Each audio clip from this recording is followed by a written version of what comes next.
Hi everyone, in front of me I've got Motorola Edge 60 and let me share with you how to turn off running apps on this device.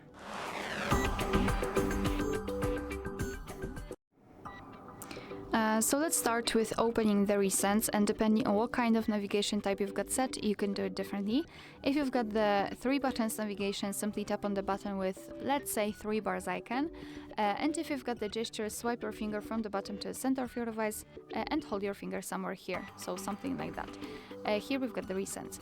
If you want to close them manually one by one, you can simply swipe them up.